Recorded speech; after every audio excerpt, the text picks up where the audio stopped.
Alright folks, pay close attention.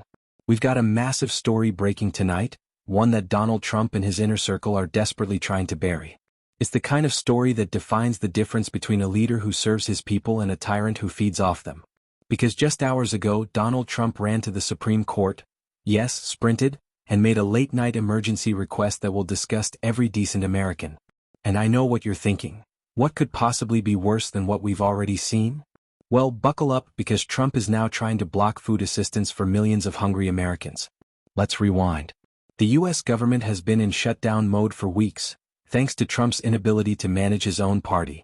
During Biden's presidency, not a single day saw the government shut down, but under Trump, we're now living through the longest shutdown in U.S. history.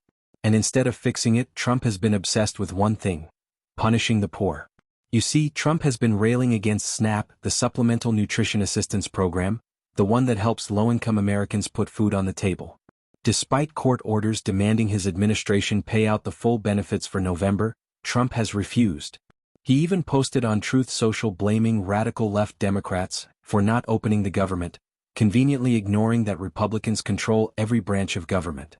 Earlier today, an appeals court told Trump no, that he must release full SNAP payments. But instead of complying, Trump ran straight to his friends on the Supreme Court begging them to overturn the order. And just think about what that means. The President of the United States is asking the highest court in the land to allow Americans to starve. Meanwhile, Trump is preparing for yet another weekend getaway to Mar-a-Lago, his luxury resort, where he'll dine in gold rooms while families across the country wonder where their next meal is coming from. It's dystopian, it's Marie Antoinette's "let them eat cake" come to life.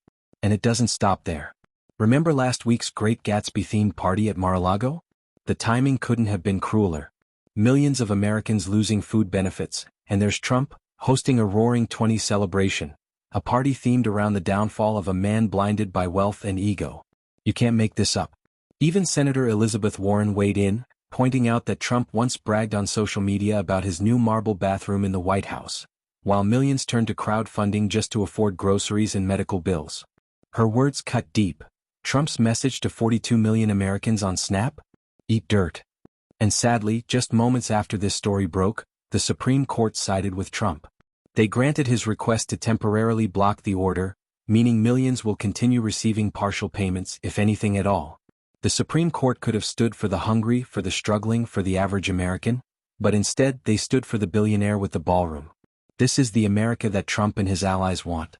One where power shields privilege and compassion is seen as weakness. Where the wealthy feast in palaces while the working class begs for crumbs. So, remember this moment, when Trump's administration didn't just fail the people but chose to harm them. This is not leadership. This is cruelty wearing a suit. Thank you all for tuning in. If you found this important, and I know you did, make sure to like this video, subscribe, and drop your thoughts in the comments below. Stay informed, stay vigilant, and most of all, stay in the fight. Because the truth only wins if we don't look away.